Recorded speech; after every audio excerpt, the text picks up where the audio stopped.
Hello বন্ধুরা, তোমরা সব কী করছো, কেমন আছো? আশা করি খুব ভালো আছো। আমিও খুব ভালো আছি। এই দেখো, ছোট্ট একটা মিনি ব্লগ নিয়ে চলে এলাম তোমাদের সঙ্গে শেয়ার করতে। তোমাদের ভালো লাগবে ভিডিওটা। দেখো, আমি এখন আলু পেঁয়াজ ভেজে নিচ্ছি। আমি একটা জিনিস দিয়ে তরকারি করছি। তোমরা কমেন্টে লিখে জানাবে যে এটা কী কী জিনিস। আমি তোমাদের বলছি না, তোমরাই কিন্তু বলবে যে এটা কী রান্না হচ্ছে। তোমরাও খাও নাকি সেটা বলবে। হ্যাঁ, আমি দেখো আমি করছি। এই দেখো, এই দিয়ে দিলাম। এটা কী জিনিস তোমরা কমেন্টে লিখে জানাবে। তোমরাও খাও নাকি বলবে। এটা আলু দিয়ে ঝাল করছি। আলু দিয়ে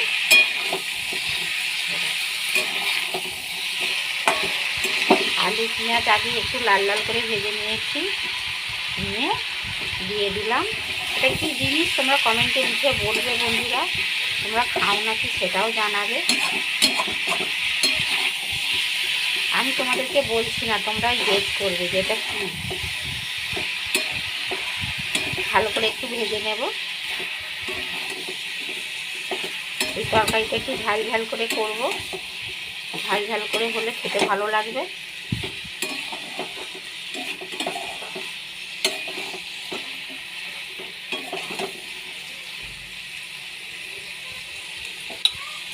আমি এতে এখন দিয়ে দেবো আদা বাটা।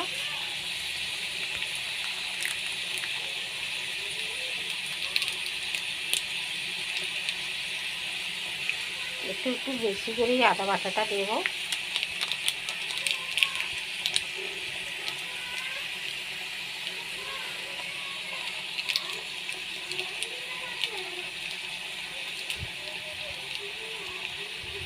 আদা বাটা দিয়ে দিলাম। এবার দিয়ে দেবো হলুদ,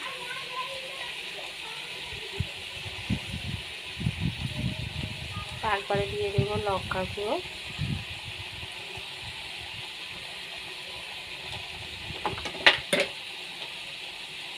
তারপরে দিয়ে দেবো নুন, স্বাদ অনুযায়ী নুন দিয়ে ভালো করে এটা মাংসের মতো কষে নেব।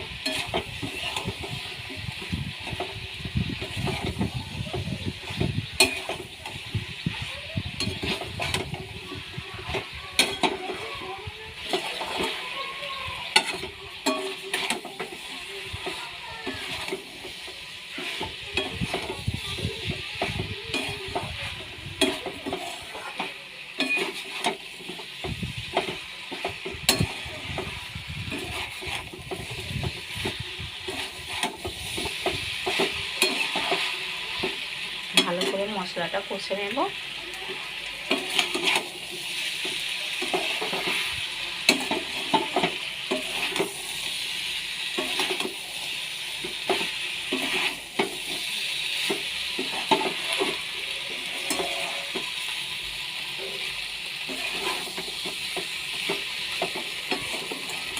একটু তেল ছেড়ে আসলেই এতে জল দিয়ে দেব।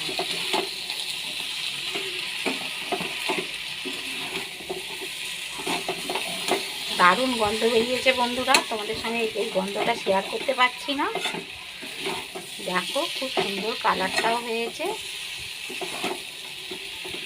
তোমরা অবশ্যই কিন্তু বলো যে আমি এটা কি দিয়ে তরকারিটা করছি। আলু পেঁয়াজ আর এটা কি দিলাম, তোমরা কমেন্টে বলো কিন্তু।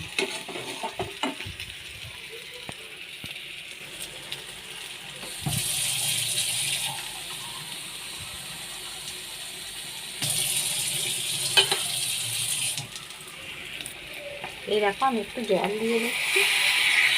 নিচেটা একটু বসে বসে যাচ্ছে, একটু নাড়বো ভালো করে।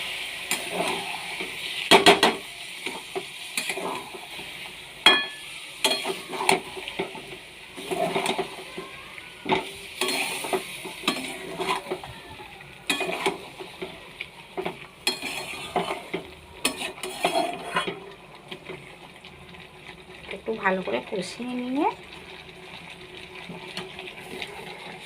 তারপরে এটা বসিয়ে দিয়ে, এই দেখো এখানে মাছ আছে, মাছ ভাজা আছে, মাছের ঝাল হবে।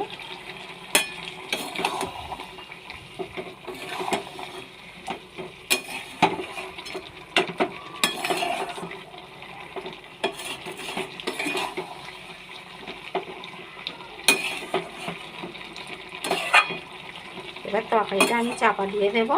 তরকারিটা আমার বসানো হয়ে গেছে। তোমাদের যদি এই ভিডিওটা ভালো লাগে তাহলে চ্যানেলটা সাবস্ক্রাইব করে দেবে, একটা লাইক করে দেবে। টাটা বন্ধুরা।